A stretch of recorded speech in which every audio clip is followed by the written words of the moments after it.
राधे राधे। हरे कृष्ण प्रिय श्रोताओं, आज है फाल्गुन मास के शुक्ल पक्ष की एकादशी और आज है आमल की एकादशी, जिसे रंग भरी एकादशी के नाम से भी जाना जाता है।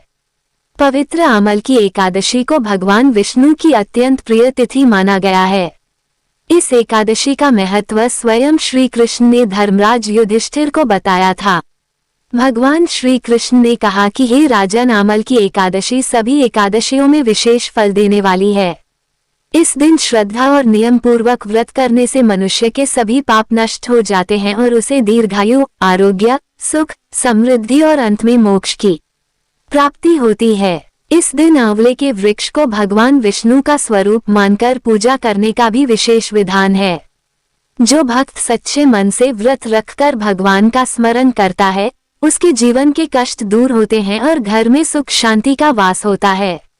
धर्म शास्त्रों में बताया गया है कि आमल की एकादशी का व्रत करने से हजारों दान, तप और यज्ञ के समान पुण्य फल प्राप्त होता है। यह व्रत मन को पवित्र करता है, दुर्भाग्य को दूर करता है और भगवान विष्णु की विशेष कृपा प्राप्त कराता है। एक बार राजा मांधाता ने वशिष्ठ मुनि से कहा, हे महान ऋषि, मुझ पर कृपा कीजिए और मुझे एक ऐसे पवित्र व्रत का मार्ग बताइए जिससे मुझे शाश्वत लाभ प्राप्त हो सके। तब वशिष्ठ मुनि ने उत्तर देते हुए कहा, हे महाराज, कृपया ध्यानपूर्वक सुनिए। मैं आपको सभी व्रतों में श्रेष्ठ व्रत आमल की एकादशी के बारे में बताता हूँ। जो व्यक्ति इस एकादशी का व्रत निष्ठा पूर्वक करता है, उसे अपार धन की प्राप्ति होती है। वो सभी प्रकार के पापों के प्रभाव से मुक्त हो जाता है और मोक्ष प्राप्त कर लेता है। इस एकादशी का व्रत करना एक शुद्ध ब्राह्मण को 1000 गाय दान करने से भी अधिक पवित्रता प्रदान करता है। अतः कृपया ध्यान पूर्वक सुनिए। मैं आपको एक शिकारी की कहानी सुनाता हूँ, जो प्रतिदिन निर्दोष जानवरों को मारकर अपना जीवन यापन करता था। फिर भी उसने आमल की एकादशी का व्रत करके पूजा के निर्धारित नियमों का पालन करते हुए मोक्ष को प्राप्त किया। एक समय विदिशा नामक एक राज्य था, जहाँ सभी ब्राह्मण, क्षत्रिय, वैश्य और शूद्र वैदिक ज्ञान, असाधारण शारीरिक शक्ति और उत्कृष्ट बुद्धि से समान रूप से संपन्न थे। हे राजाओं में श्रेष्ठ महाराज, सारा राज्य तब वैदिक ध्वनियों से भरा हुआ था। वहाँ एक भी व्यक्ति नास्तिक नहीं था और किसी ने कोई पाप नहीं किया था। इस राज्य के शासक सोम अर्थात चंद्रमा वंश के राजा पाशबिंदुक थे। वे चित्ररथ के नाम से भी जाने जाते थे और अत्यंत धार्मिक और सत्यवादी थे। कहा जाता है कि राजा चित्ररथ में 10,000 हाथियों के बराबर बल था और वे बहुत धनी थे तथा वैदिक ज्ञान की 6 शाखाओं के पूर्ण ज्ञाता थे। महाराज चित्ररथ के शासनकाल में उनके राज्य में किसी ने भी दूसरे के धर्म का पालन करने का प्रयास नहीं किया। ब्राह्मण, क्षत्रिय, वैश्य और शूद्र सभी अपने अपने धर्मों में पुनर्तः लीन थे। पूरे राज्य में ना तो कोई कंजूस था और ना ही कोई गरीब, ना कभी सूखा पड़ा, ना ही कभी बाढ़ आई। वास्तव में वह राज्य रोग मुक्त था और सभी स्वस्थ थे। प्रजा ने भगवान विष्णु की प्रेम में भक्ति सेवा की, जैसा कि राजा ने भी किया, जिन्होंने भगवान शिव की विशेष सेवा की थी। इसके अलावा माह में 2 बार एकादशी का व्रत भी नियम पूर्वक रखा जाता था। हे श्रेष्ठ राजा, इस प्रकार वैदिशा राज्य के नागरिक अनेक वर्षों तक अत्यंत सुख और समृद्धि में रहे। उन्होंने सभी प्रकार के भौतिक धर्मों का त्याग कर स्वयं को भगवान श्री हरि की प्रेम में सेवा में पुनर्तः समर्पित कर दिया। फिर एक बार फाल्गुन माह में द्वादशी के साथ आमल की एकादशी का पवित्र व्रत आया। राजा चित्ररथ ने यह महसूस किया कि यह विशेष व्रत विशेष रूप से लाभकारी होगा, इसलिए उन्होंने और विदिशा के सभी नागरिकों ने इस पवित्र एकादशी का बड़े ही कठिन नियमों से पालन किया और सभी नियमों और वे नियमों का सावधानी पूर्वक अनुपालन किया। नदी में स्नान करने के बाद राजा और उनकी समस्त प्रजा भगवान विष्णु के मंदिर में गए, जहाँ की आंवले का एक वृक्ष था। सबसे पहले राजा और उनके प्रमुख ऋषियों ने वृक्ष को जल से भरा। एक पात्र, उत्तम छत्र, जूते, सोना, हीरे, मणि, माणिक, मोती, नीलम और सुगंधित धूप अर्पित की। फिर उन्होंने भगवान परशुराम की आराधना करते हुए प्रार्थना की कि हे भगवान परशुराम, हे रेणुका के पुत्र, हे सर्वप्रिय, हे संसार के मुक्तिदाता, कृपा करके इस पवित्र आंवले के नीचे आएं और हमारा विनम्र प्रणाम स्वीकार करें। इसके बाद उन्होंने आंवले के वृक्ष से प्रार्थना की, हे पवित्र आमल की, हे भगवान ब्रह्मा जी के पुत्र, आप समस्त प्रकार के पाप कर्मों का नाश कर सकते हैं। कृपया हमारा आदर पूर्वक प्रणाम और यह विनम्र भेद स्वीकार कीजिए। हे आमल की, आप वास्तव में ब्रह्म का स्वरूप है और एक समय स्वयं भगवान रामचंद्र ने भी आपकी आराधना की थी। इसलिए जो भी आपकी परिक्रमा करता है वो तुरंत अपने समस्त पापों से मुक्त हो जाता है। इन उत्तम प्रार्थनाओं के बाद राजा चित्ररथ और उनकी प्रजा एकादशी व्रत के नियमों के अनुसार रात भर जागते रहे और प्रार्थना और आराधना करते रहे। उपवास और प्रार्थना के इसी शुभ समय में एक अधार्मिक व्यक्ति भी सभा में आ गया, जो पशु वध करके अपना और अपने परिवार का पेट भरा करता था। थकान और पाप से ग्रस्त उस शिकारी ने राजा और वैदिशा नगर के नागरिकों को अनेक दीपों से जगमगाते सुंदरवन में रात भर जागकर उपवास करते हुए और भगवान विष्णु की आराधना करते हुए आमल की एकादशी का पालन करते हुए देखा। शिकारी पास ही छिप गया और यह सोचकर हैरान रह गया कि उसके सामने यह असाधारण दृश्य क्या है, यहाँ क्या हो रहा है। उसने सोचा, पवित्र आमल के वृक्ष के नीचे उस सुंदर वन में उसने जो देखा वो था भगवान दामोदर की मूर्ति की पूजा एक जल पात्र के आसन पर की जा रही थी और उसने भक्तों को भगवान कृष्ण के दिव्य रूपों और लीलाओं का वर्णन करते हुए पवित्र गीत गाते हुए सुना। स्वयं पर वश न रखते हुए निर्दोष पक्षियों और जानवरों का हत्यारा व कट्टर नास्तिक पूरी रात एकादशी उत्सव को देखते और भगवान की महिमा सुनते हुए विस्मय में ही डूबा रहा। फिर सूर्योदय के तुरंत बाद राजा और उनके शाही दल, जिनमें दरबारी ऋषि और सभी नागरिक शामिल थे, सभी ने एकादशी का व्रत पूरा किया और वे विदिशा नगर वापस लौट आए। उधर शिकारी अपनी कुटिया में लौटा और उसने प्रसन्नता पूर्वक भोजन किया। कुछ समय के बाद उस शिकारी की मृत्यु हो गई, लेकिन आमल की एकादशी के व्रत और भगवान की महिमा सुनने तथा एकादशी की रात जागरण करते रहने के कारण उसे जो पुण्य प्राप्त हुआ था उससे वह अनेक रथों, हाथियों, घोड़ों और सैनिकों से सुसज्जित एक महान राजा के रूप में पुनर्जन्म लेने के योग्य हो गया। उसका नाम वसुर्त था, जो राजा विदुर्त का पुत्र था और उसने जयंती राज्य पर शासन किया। राजा वसुर्त बलवान और निर्भीक थे। सूर्य के समान तेजस्वी और चंद्रमा के समान सुंदर बल में वे श्री विष्णु के समान और क्षमाशील पृथ्वी के समान थे। अत्यंत दानशील और सत्यनिष्ठ राजा वसुर्त सदा भगवान श्री विष्णु की प्रेम में भक्ति सेवा किया करते थे। इसी कारण वे वैदिक ज्ञान में पारंगत हो गए। राज्य के कार्यों में सदा सक्रिय रहते हुए वे अपनी प्रजा की देखभाल ऐसे करते थे मानो वे उनकी अपनी ही संतान हो। उन्हें किसी में भी अहंकार पसंद नहीं था और उसे देखते ही वे उसे चूर चूर कर ही देते थे। उन्होंने अनेक प्रकार के यज्ञ किए और सदा ये सुनिश्चित किया कि उनके राज्य के जरूरतमंदों को पर्याप्त दान मिलता रहे। फिर एक दिन जंगल में शिकार करते समय राजा वसुर्त अपना रास्ता भूल गए। कुछ देर भटकने के बाद थक कर वे एक वृक्ष के नीचे रुक गए और अपनी बाहों को तकिया बनाकर सो गए। जब वे सो रहे थे तभी कुछ बर्बर कबीले के लोग उनके पास आए और राजा के प्रति अपनी पुरानी शत्रुता को याद करके उन्हें मारने के विभिन्न तरीकों पर आपस में चर्चा करने लगे। क्योंकि उन्होंने हमारे पिता, माता, जीजा, पोते, भतीजे और चाचाओं को मार डाला, इसलिए हम जंगल में पागलों की तरह भटकने को विवश है। ऐसा कहकर वे राजा वसुरत को भाले, तलवार, बाण और रहस्यमय रस्सियों सहित विभिन्न हथियारों से मारने की तैयारी करने लगे। लेकिन इनमें से कोई भी घातक हथियार सोते हुए राजा को छू तक नहीं सका और जल्दी ही असभ्य कुत्ते खाने वाले कबीले के लोग भयभीत हो गए। उनके भाई ने उनकी शक्ति छीन ली और कुछ ही समय में वे अपनी बची कुची बुद्धि भी खो बैठे और मारे घबराहट और कमजोरी से लगभग मूर्छित से हो गए। अचानक राजा के शरीर से एक सुंदर स्त्री प्रकट हुई जिसने आदिवासियों को चौंका दिया। अनेक आभूषणों से सजी अद्भुत सुगंध बिखेरती, गले में उत्तम माला पहने, भयंकर क्रोध से तनीब है और धधकती लाल आंखें लिए वह मानो साक्षात मृत्यु प्रतीत हो रही थी। अपने धकते चक्र से उसने सोते हुए राजा को मारने का प्रयास करने वाले सभी आदिवासी शिकारियों को तुरंत मार गिराया। तभी राजा की नींद खुल गई और अपने चारों ओर मृत पड़े कबीले के लोगों को देखकर वह हैरान रह गया। उसने सोचा ये सब तो मेरे महान शत्रु थे, इन्हें इतनी बेरहमी से आखिर किसने मार डाला होगा? मेरा महान उपकारक कौन है? ठीक उसी क्षण उसने आकाश से एक आवाज सुनी। तुमने पूछा कि तुम्हारी सहायता किसने की? भला वो कौन है जो संकट में फंसे किसी भी व्यक्ति की सहायता कर सकता है? वो कोई और नहीं बल्कि श्री केशव हैं, जो भगवान है, जो बिना किसी स्वार्थ के उन सभी का उद्धार करते हैं जो उनकी शरण में आ जाते हैं।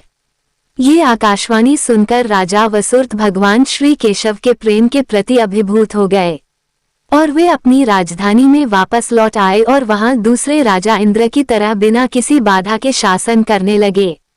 कथा के अंत में वशिष्ठ मुनि राजा मांधाता से कहते हैं, हे राजन, जो कोई भी इस पवित्र आमल की एकादशी का पालन करता है वो निसंदेह भगवान विष्णु के सर्वोच्च धाम को प्राप्त करता है, क्योंकि इस परम पवित्र एकादशी व्रत के पालन से प्राप्त होने वाला धार्मिक पुण्य जो इतना अधिक है। इस प्रकार ब्रह्मांड पुराण से फाल्गुन शुक्ल एकादशी या आमल की एकादशी की महिमा का वर्णन समाप्त होता है। इस पवित्र एकादशी के दिन आंवले के वृक्ष की पूजा की जाती है। यदि आंवले का वृक्ष उपलब्ध न हो तो पवित्र तुलसी जी के पौधे की पूजा कर सकते हैं। साथ ही तुलसी जी के बीज बोकर उसे दीपक भी अर्पित कर सकते हैं। इस प्रकार आमल की एकादशी कथा का महात्म्य समाप्त होता है। यदि एकादशी की कथा के साथ गजेंद्र मोक्ष की कथा भी सुनी जाए तो सोने पर सुहागा हो जाता है। चलिए अब हम सभी मिलकर गजेंद्र मोक्ष की पावन कथा का भी श्रवण करते हैं। प्राचीन समय की बात है, द्रविड़ देश में एक पांडव वंशी राजा राज्य करते थे, जिनका नाम था इंद्रदुम्न। वे भगवान की आराधना में, भक्ति में ही अपना अधिकतर समय बिताया करते। यद्यपि उनके राज्य में चारों ओर सुख शांति थी, प्रजा प्रत्येक रीति से संतुष्ट थी, प्रसन्न थी, फिर भी राजा इंद्रदुम्न अपना समय राज कार्य में बहुत ही कम दे पाते थे। उनका कहना था कि भगवान विष्णु ही मेरे राज्य की व्यवस्था करते हैं, इसलिए वे अपने इष्ट परम प्रभु की उपासना में ही सदा लीन रहा करते थे। राजा इंद्रदुम्न के मन में आराध्य आराधना की लालसा बढ़ती ही चली गई। इस कारण एक बार वे राज्य को त्याग कर मलय पर्वत पर रहने लगे। तब उन्होंने अपना वेश तपस्वियों जैसा बना लिया। सिर के बाल बढ़कर जटा के रूप में हो गए थे और वे निरंतर परब्रह्म परमात्मा की आराधना में तल्लीन रहते। उनके मन और प्राण भी श्री हरि के चरण कमलों में मधुकर बने रहते। इसके अलावा उन्हें जगत की कोई भी वस्तु नहीं सुहाती थी। उन्हें राज्य, कोष, प्रजा तथा पत्नी आदि किसी प्राणी या पदार्थ की स्मृति ही नहीं होती थी। किसी की भी याद नहीं आती थी। एक बार की बात है, राजा इंद्रदुम्न प्रतिदिन की तरह स्नानादि से निवृत्त होकर सर्वसमर्थ प्रभु की उपासना में लीन थे। उन्हें बाहरी जगत का कुछ भी ध्यान नहीं था। संयोग से उसी समय महर्षि अगस्त्य अपने समस्त शिष्यों के साथ वहां पहुंच गए, लेकिन न पाथ्य, न अर्घ्य, न स्वागत। मौन वृत्ति राजा इंद्रदुम्न परम प्रभु के ध्यान में निमग्न थे, जिस कारण महर्षि अगस्त क्रोधित हो गए और उन्होंने क्रोधित होकर राजा इंद्रदुम्न को श्राप दे डाला कि इस राजा ने गुरुजनों से शिक्षा नहीं ग्रहण की है और अभिमानवश परोपकार से निवृत्त होकर यह मनमानी कर रहा है। ऋषियों का अपमान करने वाला ये राजा हाथी के समान जड़ बुद्धि है, इसलिए इसे घोर अज्ञानमय हाथी की योनि प्राप्त हो। महर्षि अगस्त्य भगवत भक्त इंद्रदुम्न को ये श्राप देकर वहां से चले गए। राजा इंद्रदुम्न ने भी इसे श्री भगवान का मंगलमय विधान समझकर प्रभु के चरणों में सिर रख दिया। क्षिराव में 10 सहस्त्र योजन लंबा चौड़ा और ऊंचा त्रिकुट नामक पर्वत था। वो पर्वत अत्यंत सुंदर और श्रेष्ठ था। उस पर्वतराज त्रिकुट की तराई में ऋतु नामक भगवान वरुण का क्रीड़ा कानन था। उसके चारों ओर सुंदर दिव्य वृक्ष सुशोभित थे। वे वृक्ष सदा ही पुष्पों और फलों से लदे रहते थे। उसी क्रीड़ा कानन ऋतुमान के पास में पर्वत श्रेष्ठ त्रिकुट के गहन वन में हथनियों के साथ अत्यंत शक्तिशाली और अमित पराक्रमी गजेंद्र रहा करता था। एक बार की बात है, गजेंद्र अपने साथियों सहित प्यास लगने के कारण बहुत व्याकुल हो गया था। वो कमल की गंध से सुगंधित वायु को सूंघकर एक मन को लुभाने वाले विशाल सरोवर के तट पर जा पहुंचा। गजेंद्र ने उस सरोवर के निर्मल, शीतल और मीठे जल में प्रवेश किया। पहले तो उसने जल पीकर अपनी प्यास बुझाई, फिर उसी जल में स्नान कर उसने अपनी थकान दूर की। इसके बाद उसने जल क्रीड़ा आरंभ कर दी। वो अपनी सूंड में जल भरकर उसकी फुहारों से हथनियों को स्नान कराने लगा। तभी अचानक गजेंद्र ने सूंड उठाकर चिल्लाना शुरू कर दिया। पता नहीं किधर से एक मगर ने आकर उस गजेंद्र का पैर पकड़ लिया था। गजेंद्र ने अपना पैर छुड़ाने के लिए अपनी पूरी ताकत लगा दी, लेकिन उसका वश नहीं चला। मगर के मुंह से उसका पैर नहीं छूट पाया। अपने स्वामी गजेंद्र को ग्रहग्रस्त देखकर हथनियां, कलब और अन्य जो गज वहां पर थे वह सभी व्याकुल हो गए। वे सूंड उठाकर चिंघाड़ने और गजेंद्र को बचाने के लिए सरोवर के भीतर बाहर दौड़ने लगे। उन्होंने पूरा प्रयास किया लेकिन सफल नहीं हो पाए। वस्तुतः महर्षि अगस्त के श्राप से राजा इंद्रद्युम्न ही गजेंद्र हो गए थे और गंधर्व श्रेष्ठ हुयु महर्षि देवल के श्राप से ग्रह हो गए थे। वे भी अत्यंत पराक्रमी थे। दोनों के बीच इस प्रकार संघर्ष चलता रहा। गजेंद्र खुद को बाहर खींचता और वो मगर गजेंद्र को भीतर खींचता। सरोवर का निर्मल जल उनकी खींचातानी से गंदला हो गया। कमल दल शत विक्षत हो गए। जल के अंदर रहने वाले जल जंतु व्याकुल हो उठे। गजेंद्र और ग्रह का ये संघर्ष 1 सहस्त्र वर्ष तक चलता रहा। वे दोनों जीवित ही रहे। ये दृश्य देखकर देवगा चकित हो गए। अंततः एक दिन गजेंद्र का शरीर कमजोर पड़ गया। उसके शरीर में शक्ति और मन में उत्साह नहीं रहा, किंतु जलचर होने के कारण ग्राह की शक्ति में कोई कमी ही नहीं आई। उसकी शक्ति बल्कि और बढ़ गई। वो नवीन उत्साह से और अधिक ताकत लगाकर गजेंद्र को पानी के अंदर खींचने लगा। असमर्थ गजेंद्र के प्राण अब संकट में पड़ गए। उसकी शक्ति और पराक्रम का अहंकार चूर चूर हो गया। वो पूरी तरह से निराश हो गया, किंतु पूर्व जन्म की निरंतर भगवत आराधना के फलस्वरूप उसे भगवान की स्मृति हो आई। उसने निश्चय किया कि मैं कराल काल के भय से चराचर प्राणियों के शरण या सर्व समर्थ प्रभु की शरण ग्रहण करता हूँ। इस निश्चय के साथ ही गजेंद्र मन को एकाग्र कर पूर्व जन्म में सीखे श्रेष्ठ स्तोत्र द्वारा परम प्रभु की स्तुति करने लगा। गजेंद्र की स्तुति सुनकर सर्वात्मा सर्वदेव रूप भगवान विष्णु प्रकट हो गए। गजेंद्र को पीड़ित देखकर भगवान विष्णु गरुड़ पर आरूढ़ होकर अत्यंत तेजी से उस सरोवर के तट पर जा पहुंचे। जब जीवन से निराश और पीड़ा से छटपटाते गजेंद्र ने हाथ में चक्र लिए गरुड़ पर विराजमान भगवान विष्णु को तीव्रता से अपनी ओर आते देखा तो उसने कमल का एक सुंदर पुष्प अपनी सूंड में लेकर ऊपर उठाया और बड़े कष्ट से कहा, नारायण हे जगत गुरु, हे भगवान, आपको नमस्कार है। गजेंद्र को इस प्रकार पीड़ित देखकर भगवान विष्णु गरुड़ की पीठ से कूद पड़े और गजेंद्र के साथ उस ग्रह अर्थात मगरमच्छ को भी सरोवर से बाहर खींच लाए और तुरंत ही अपने तीक्ष्ण चक्र से ग्रह का मुंह फाड़कर गजेंद्र को मुक्त कर दिया। ब्रह्मादि देवगण भी श्री हरि की प्रशंसा करते हुए उनके ऊपर स्वर्गिक पुष्पों की वर्षा करने लगे। सिद्ध और ऋषि महर्षि परब्रह्म भगवान विष्णु का गुणगान करने लगे, जय जयकार करने लगे। ग्रह दिव्य शरीरधारी हो गया। उसने श्री विष्णु के चरणों में सिर रखकर प्रणाम किया और भगवान विष्णु के गुणों की प्रशंसा करने लगा। भगवान विष्णु के मंगलमय वरद हस्त के स्पर्श से पाप मुक्त होकर अभिशप्त हुहु गंधर्व ने प्रभु की परिक्रमा की और उनके त्रैलोक्य वंदित चरण कमलों में प्रणाम कर वह अपने लोक को चला गया। भगवान विष्णु ने गजेंद्र का उद्धार कर उसे अपना पार्षद बना लिया। गंधर्व, सिद्ध और देवगण उनकी लीला का गान करने लगे। गजेंद्र की स्तुति से प्रसन्न होकर भगवान विष्णु ने सबके समक्ष कहा, प्यारे गजेंद्र, जो लोग ब्रह्म मुहूर्त में उठकर तुम्हारी की हुई स्तुति से मेरा स्तवन करेंगे उन्हें मैं मृत्यु के समय निर्मल बुद्धि का दान करूंगा। ऐसा कहकर भगवान विष्णु ने पार्षद रूप में गजेंद्र को साथ लिया और गरुड़ पर आरूढ़ होकर वे अपने दिव्य धाम को चले गए।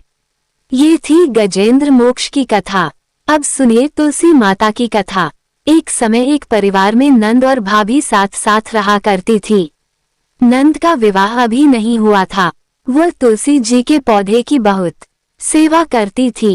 नियम से तुलसी को सींचती और दीपक जलाती थी, लेकिन उसकी भाभी को ये सारी बातें बिल्कुल भी पसंद नहीं थी।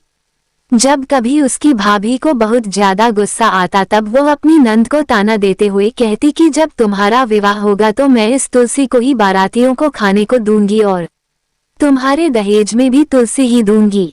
तुम जब देखो तुलसी की ही सेवा करती रहती हो। कुछ समय बीत जाने पर नंद का विवाह तय हो गया। विवाह के दिन भाभी ने अपने कहे अनुसार बारातियों के सामने तुलसी का वो गमला फोड़ दिया जिसकी सेवा उसकी नंद किया करती थी और तुलसी के पत्ते खाने के लिए कहा। तुलसी जी की कृपा से वह फूटा हुआ गमला कई सारे स्वादिष्ट पकवानों में बदल गया। भाभी ने गहनों के नाम पर तुलसी की मंजरी से बने हुए गहने अपनी नंद को पहना दिए। देखते ही देखते तुलसी जी की मंजरी से बने वह गहने भी सुंदर सोने जवाहरात में बदल गए। इतना ही नहीं, भाभी ने मारे क्रोध के वस्त्रों के स्थान पर तुलसी का जनेऊ रख दिया और वह भी रेशमी और सुंदर वस्त्रों में बदल गया। अब जब ननंद अपनी ससुराल में पहुंची तो ससुराल में तो उसके दहेज की बहुत प्रशंसा हुई। ये बात भाभी के कानों तक भी पहुंची। उसे बहुत आश्चर्य हुआ। उसने सोचा कि उसने तो नंद के गहने, कपड़े और जनेर तक तुलसी जी के ही रखे थे, तुलसी की मंजरी रखी थी। ये सब जानकर भाभी को बहुत आश्चर्य हुआ। अब उसे तुलसी की पूजा का महत्व समझ में आ गया। उस भाभी की भी एक लड़की थी।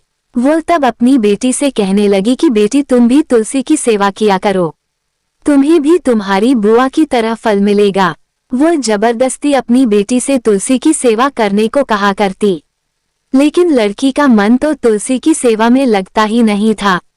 धीरे धीरे समय बीता। भाभी की लड़की बड़ी हो गई। अब उसके विवाह का समय आ गया। तब भाभी सोचने लगी कि जैसा व्यवहार मैंने अपनी ननंद के साथ किया था वैसे ही अब मैं अपनी बेटी के साथ भी करूंगी, तो ये भी गहनों से लग जाएगी और बारातियों को भी खाने में तरह तरह के पकवान मिलेंगे और ससुराल में भी इसे बहुत मान सम्मान मिलेगा। यही सोचकर भाभी बारातियों के सामने तुलसी का गमला फोड़ देती है, लेकिन इस बार गमले की मिट्टी मिट्टी ही रहती है। मंजरी और पत्ते भी अपने ही रूप में रहते हैं। जनेऊ ने भी अपना रूप नहीं बदला।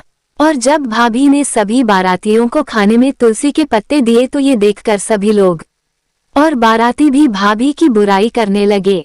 भाभी ने लालच में आकर अपनी बेटी के दहेज में भी तुलसी के पत्ते और मंजरी आदि रख दिए थे। जब बेटी अपनी ससुराल पहुंची तो वहां पर भी उसकी बुराई ही हुई। भाभी गुस्से के मारे कभी भी अपनी नंद को नहीं बुलाती थी। एक दिन भाई ने सोचा कि मेरी पत्नी तो मेरी बहन को बुलाती नहीं है, क्यों ना मैं ही अपनी बहन से मिलकर आऊं। ये सोचकर उसने अपनी पत्नी से कहा और कुछ उपहार अपनी बहन के लिए ले जाने की बात कही। तो भाभी ने थैले में ज्वार भरकर कह दिया कि ये लो और कुछ नहीं है, तुम यही लेकर जाओ। तब भाई बहुत दुखी मन से अपनी बहन के पास चल दिया। रास्ते में वह सोचता रहा कि कोई भाई भला अपनी बहन के घर ज्वार कैसे लेकर जा सकता है। यही सोचकर वह एक गौशाला के पास रुक गया और ज्वार का वह थैला उसने एक गाय के सामने पलट दिया। तभी एक ग्वाले ने ये सब देख लिया। तब ग्वाले ने आकर भाई से कहा कि अरे आप गाय के सामने ये हीरे, मोती और सोना क्यों डाल रहे हो, इसे तो घास डालनी होती है। तब भाई ने देखा तो वो हैरान रह गया। फिर भाई ने ग्वाले को सारी बात बताई और धन लेकर खुशी खुशी अपनी बहन के घर चल दिया। दोनों भाई बहन एक दूसरे को देखकर बहुत प्रसन्न हो गए। तब बहन ने तुलसी माता से सच्चे मन से प्रार्थना की कि उसकी भाभी को सद्बुद्धि प्राप्त हो जाए और तुलसी माता की कृपा से उनके घर में सुख, समृद्धि और धन के भंडार भर जाए। तब कुछ दिनों के बाद देखते ही देखते भाभी का मन बदल गया और वह अपनी नंद को बहुत मान सम्मान देने लगी और अब वह भी सच्चे मन से तुलसी जी की सेवा करने लगी। तुलसी माता की कृपा से उनके घर में सुख समृद्धि के भंडार भर गए। उनके घर में अब कलह क्लेश नहीं होता था और सभी सुख से रहने लगे। प्रेम से बोलिए तुलसी माता की जय।